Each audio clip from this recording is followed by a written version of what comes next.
IVM.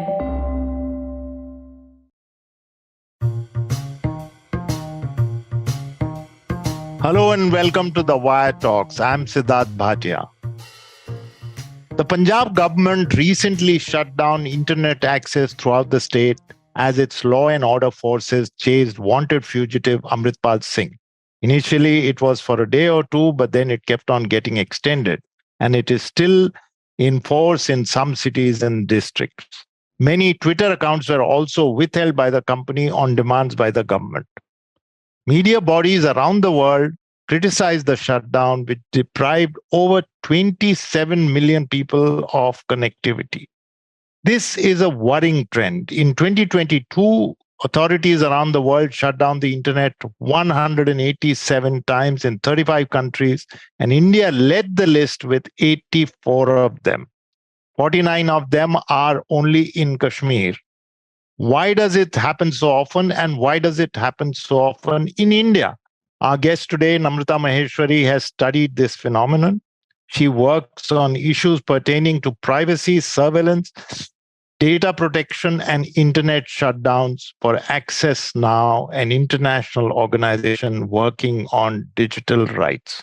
Namrata Maheshwari, welcome to the Wire Talks. Hi, Sidharth. Thank you so much for having me. Namrata, India is the leading country when it comes to internet shutdown. It's quite a dubious status, wouldn't you say? I was just checking that the other countries are like Myanmar, battling insurgency and so much more, are way, way behind. Why does India, a functioning democracy, do this so regularly?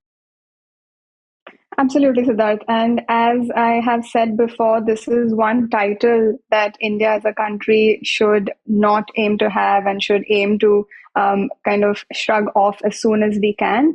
As you mentioned, in 2022, there were 187 shutdowns globally. India imposed 84 of those. And in 2021, there were 106 shutdowns in India alone. And the second country was Myanmar at 15. In 22, the second country is Ukraine. And that, I think, is telling because there is such a huge margin between India and then the next country that has imposed the highest number of shutdowns, that are going through such instability and crisis. And India has now led the count for 5 years in a row, which is a very alarming trend for the world's largest democracy. It impacts people's rights, it impacts people's livelihoods, and it impacts our economy at large. So I think the problem is in the framework governing shutdowns. We need to undertake a detailed review, enable reform in the legal and regulatory framework that is governing shutdowns.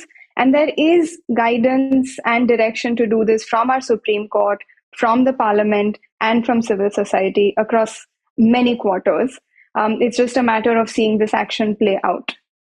But then the question arises, why are authorities, there is guidance, perhaps there is somewhere, I'm trying to imagine there is also thinking on those lines, but why are the authorities so quick to switch off the internet? The trend over the last few years suggests that it is being used as a kind of easy to implement measure, a low hanging fruit. The stated reason often is to control law and order situations, to curb the spread of disinformation or misinformation. But very few orders are actually made public, despite the Supreme Court judgment requiring governments to put these orders out in the public domain so that they can be challenged and reviewed. But even among the reasons that have been stated, the efficacy is questionable. There is no study demonstrating whether these shutdowns are in fact effective. And in fact, the studies that are available suggest the opposite. There is research to show that shutdowns could in fact result in increase in violence and in disinformation or misinformation spreading faster. And there is a logical explanation for this. When you have access to the internet, you have the ability to access multiple sources of information to verify the information and news that you are receiving, as opposed to the limitations that are imposed by this lack of access. It also makes it much harder for fact checkers on the ground to, for example, put out whether something is just fake news or accurate information. So, what you're saying, if I got it right, is that while the authorities are quick to react and shut down, it doesn't even meet its purpose, stated purpose. There is no study to suggest that it meets its stated purpose. Okay, but ask anyone in the government or at any level, and I think the first thing they would say, I'm presuming, is that it stops wild rumors and from spreading fake news, misinformation, and that I think one can correlate because of all these Twitter accounts that have been suspended. So basically, what they are saying is that we don't want the situation, which is already dangerous, to become even more violent. And you are saying that there is nothing to suggest that this could happen. There is no study, no. I think at the end of the day, whenever there is a law and policy measure that is being imposed that has such a dramatic impact on people's fundamental rights, and that is well established, right? Internet shutdowns affect people's ability to express themselves, to communicate with loved ones, to earn a livelihood, to assemble freely. These are all basic human rights. So there are two things about this claim that you just mentioned are often cited. One is, as I mentioned, logic suggests that this knee-jerk reaction of imposing a shutdown to curb this spread will, if at all, even if it does, hypothetically, have a very short-term it'll be a short-term solution. In the long run, because I have no way of verifying information, and there is no way for fact checkers to put out whether something is accurate in real time, it is going to lead to that disinformation spreading more widely. And second, even if we put the efficacy aspect aside for a second, any such measure has to ultimately be necessary or proportionate, given that it is impacting fundamental rights. And this is something that our Supreme Court has said. This is something that our international human rights framework says. So no matter what the motive, a blanket internet shutdown affecting millions of people and their rights can arguably never be considered necessary or proportionate. What are the other? You mentioned that it has a wider impact. People can't contact their loved ones in times of difficulty, even personal difficulty, nothing to do with the situation at hand. Somebody needs to be taken to hospital, or it affects livelihoods because of e-commerce, because of what is the wider kind of impact that this has? You keep saying fundamental rights, so it must be more than just mere misinformation. And what is the wider impact? Sure, let me give you a few examples, right? It affects people's livelihoods. And I think the impact of shutdowns was really made clear because of how much we shifted to the digital space during the pandemic. People rely on it to access education, to obtain healthcare, to stay in touch with their loved ones.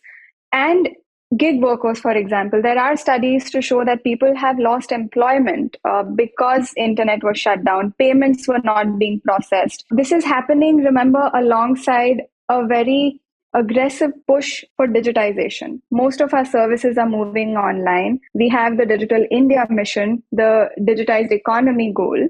But at the same time, we are not addressing problems that are aggravating our digital divide, which includes internet shutdowns. Take, for example, the fact that when these shutdowns happen, it mostly means that mobile internet services are suspended, which means people like you and me who have access to broadband can still access the internet, but people who have to rely only on mobile internet don't have access. It also increases. I'm sorry to interrupt you. You'll have to clarify that. Are you saying this affects only mobile telephony and not broadband? Most of the shutdowns that are imposed involve suspension of mobile internet services and not Wi-Fi and broadband. So then what's the point, if I may ask? That exactly is what I mean. It kind of deepens the digital divide, right? What is trying to be controlled here is communication. And most people rely on mobile internet services and telecom service providers to communicate in that manner. But what they don't realize is that people like you and me, like I said, we have access to broadband, we have access to Wi-Fi.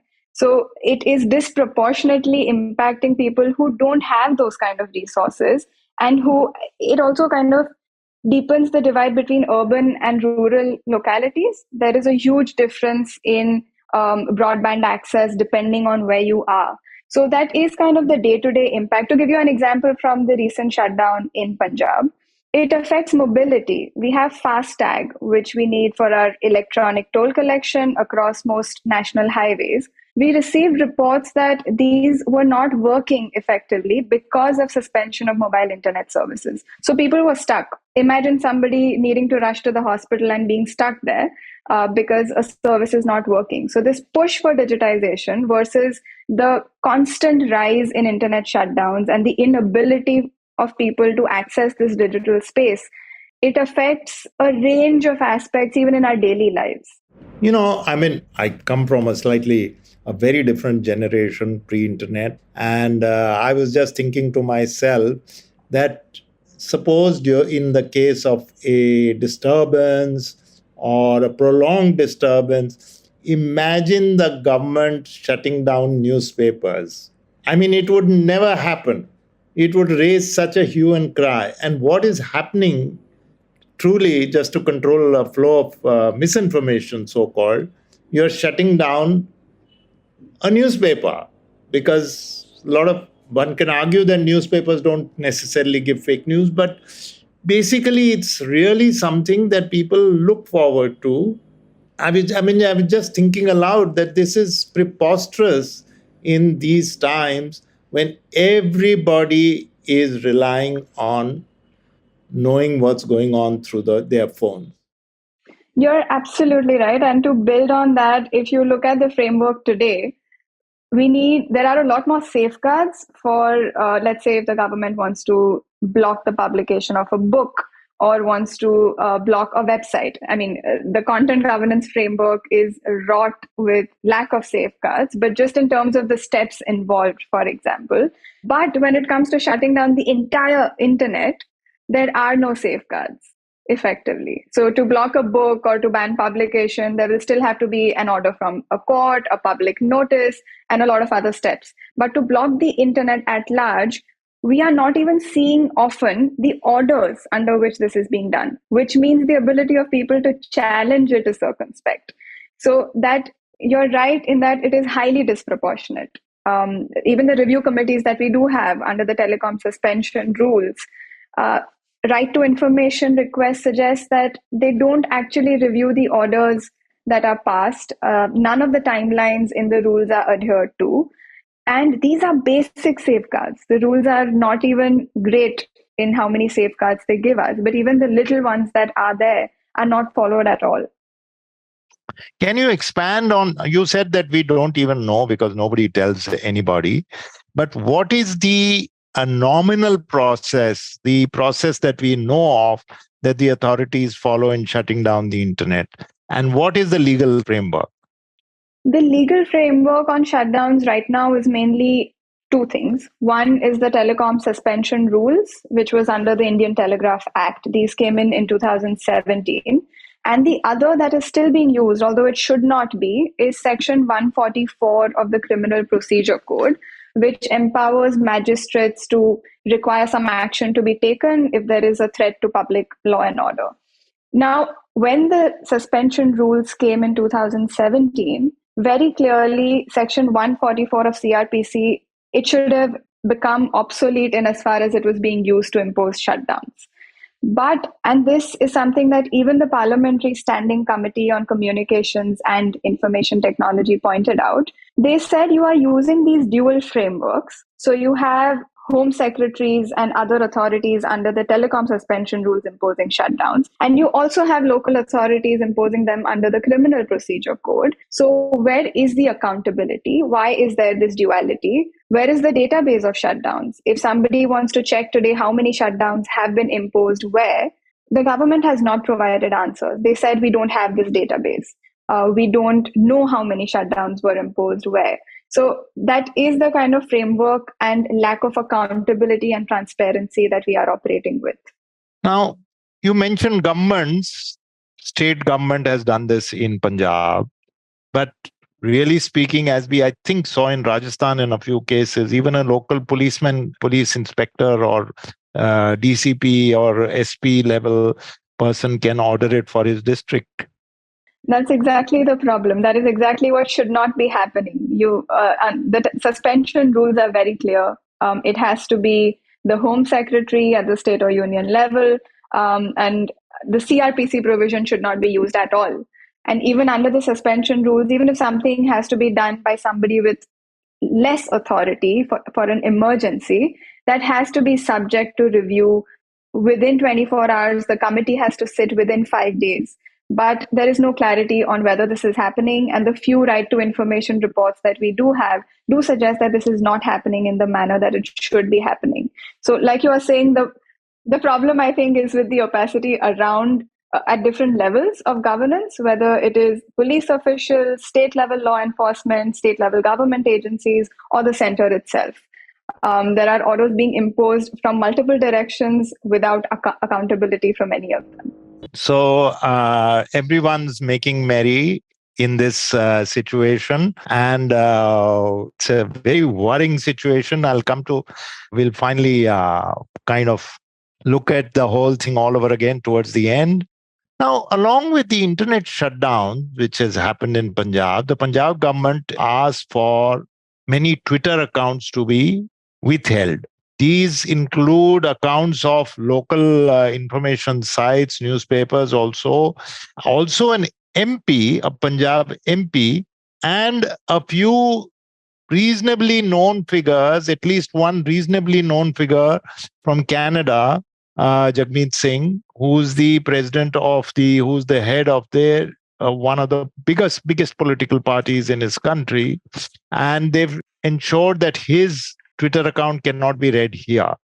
Now, that's pretty wide, a wide spectrum of people whose Twitter accounts have been suspended. Is two questions. One, can they really do this?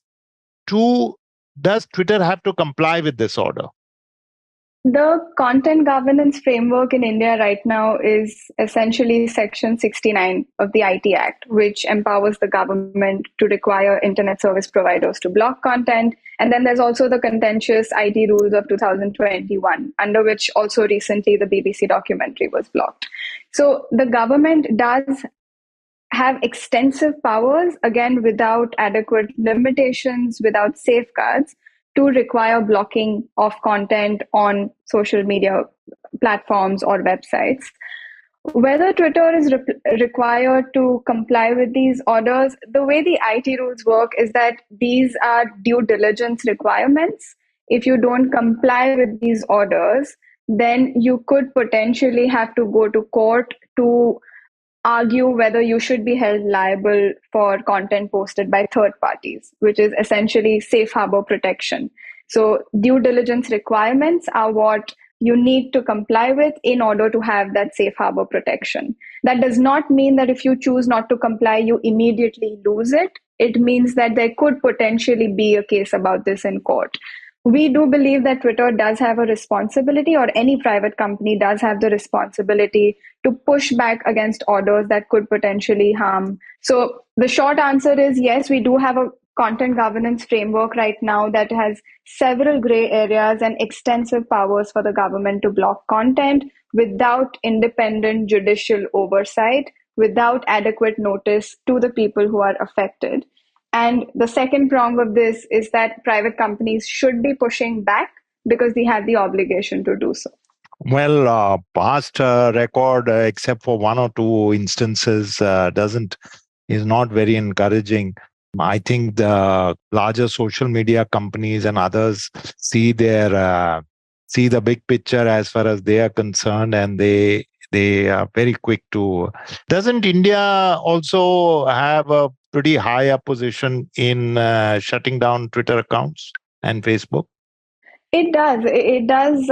There have been several instances of such blocking, especially over the last 2 or 3 years. In fact, I think Software Freedom Law Center in India recently published a report that provides an overview of the numbers, of the number of websites that have been blocked, the number of social media posts that have been blocked over the last 2 or 3 years, and the numbers are staggering. But just to your point on companies pushing back, I think in the recent past, there is some change. WhatsApp has gone to court to challenge the IT rules. So has Facebook. Twitter has gone to court specifically challenging a whole range of blocking orders that they received from the government. So I think we are reaching that inflection point where frameworks are now becoming so compliance heavy and potentially so damaging for rights that we will see courts playing an increasingly important role in how these policies evolve over time.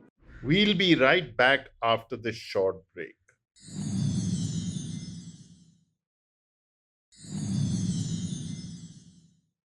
Welcome back to the Wire Talks.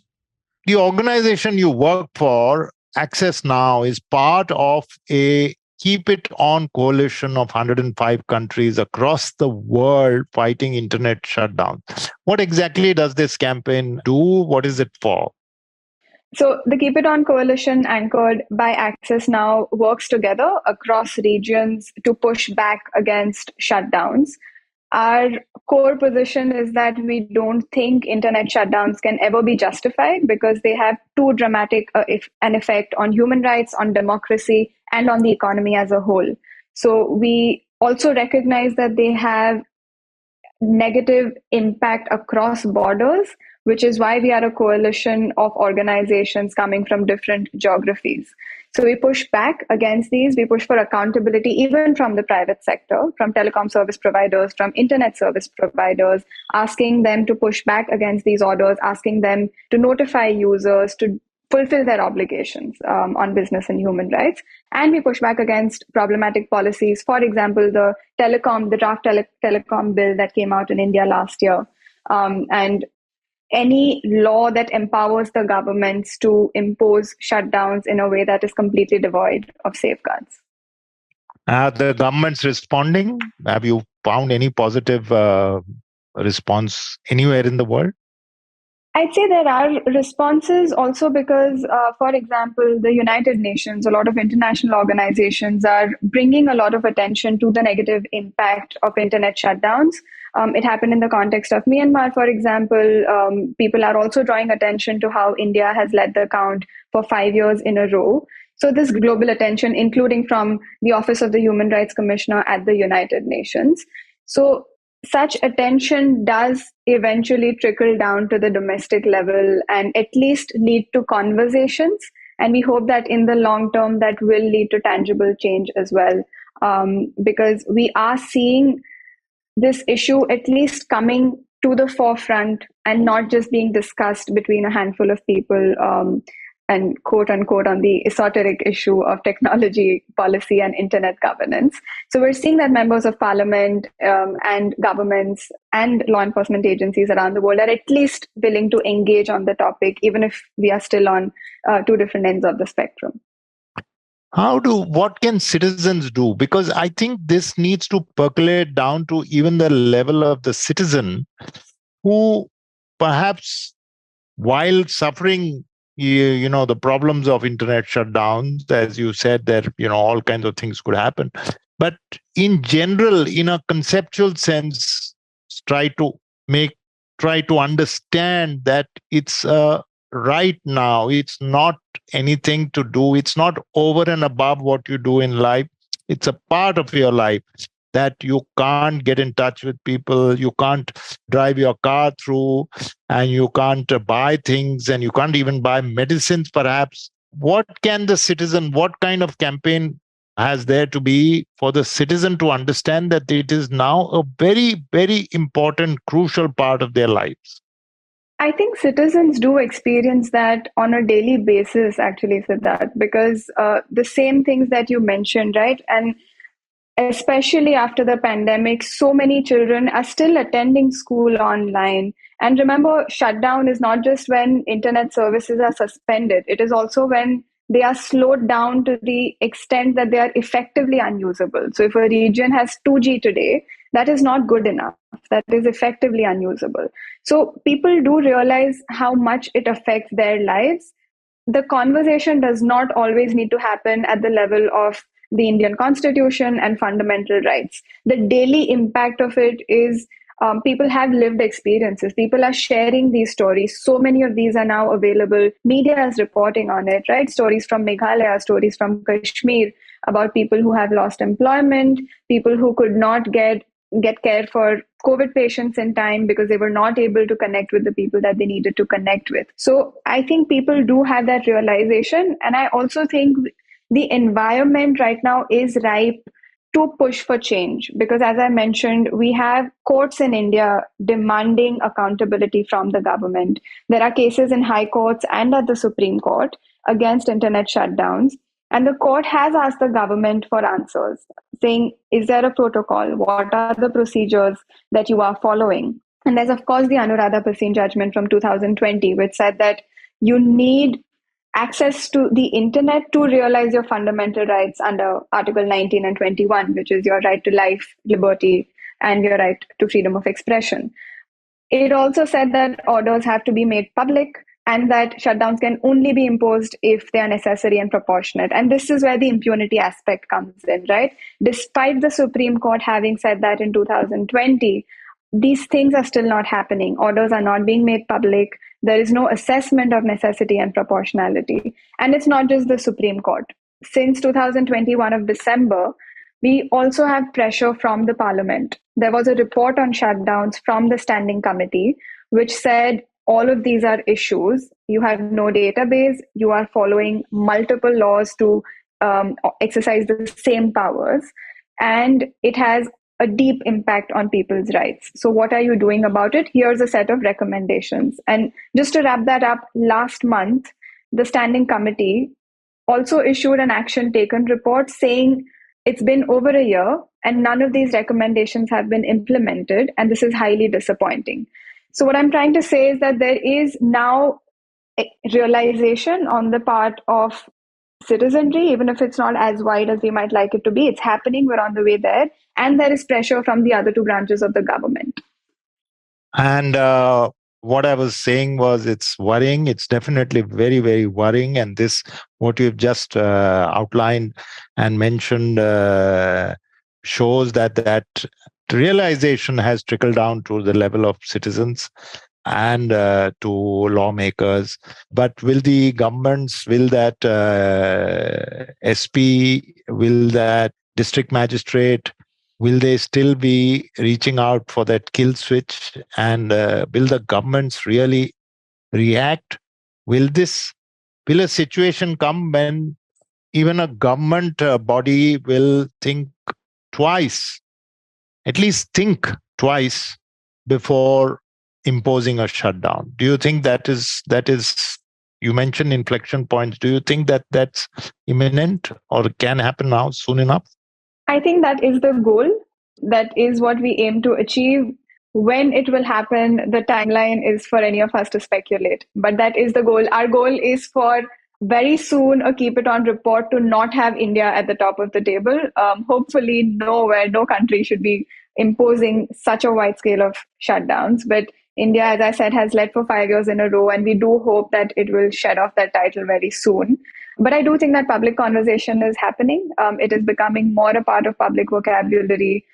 Given the penetration of smartphones, mobile internet, more people are relying on those services for all the things that we have been discussing. And therefore, more people are realizing how essential it is. We have to start thinking of it as essential service. The way we have now come to think of, let's say, electricity and water. And of course, the scales at which these issues operate is different. The real life impact is different.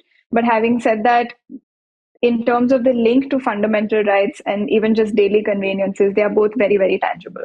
So I do think we will get there. The Indian government has the Digital India vision. It also has the G20 presidency this year with tracks on digital economy and digital inclusion. So at some point, this contradiction between this acceleration towards digitization and the aim to be a global leader on these issues and the rampant imposition of shutdowns and how that completely misaligns with this goal is going to become too glaring to ignore.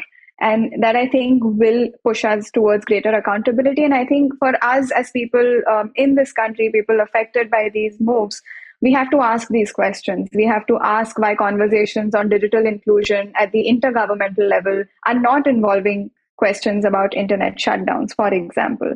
So I do think we'll get there, even just, as a necessary follow up to the Digital India vision and increased digitization.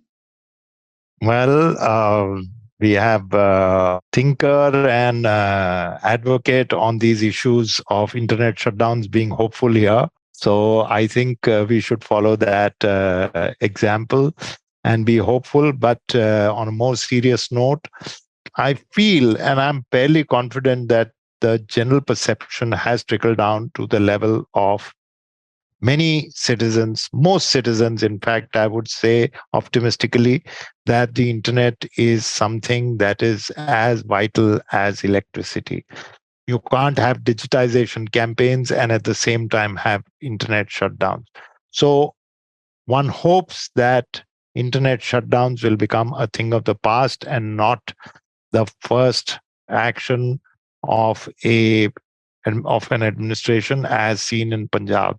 I think what has happened in Punjab is simply unbelievable in these times, to shut down 27 million people with no access to the internet for 72 hours, and much less for even till for the last 6 days. We thank you, Namrata, for being a participant in the Wire Talks and explaining so lucidly what an internet shutdown, what are the implications, and we hope your objectives will be realized very soon. That was Namrata Maheshwari of Access Now talking about the impunity and the excesses of internet shutdowns in India, which has got the dubious distinction of being number one for the past 5 years. We'll be back once again next week with another episode of the Wire Talks. Till then, from me, Sidharth Bhatia, and the rest of the team, goodbye. You can check out this podcast and other interesting ones on the Wire website, the IVM podcast website, app, or wherever else that you get your podcasts. Goodbye from me, Sidharth Bhatia, and the Wire Talks podcast team.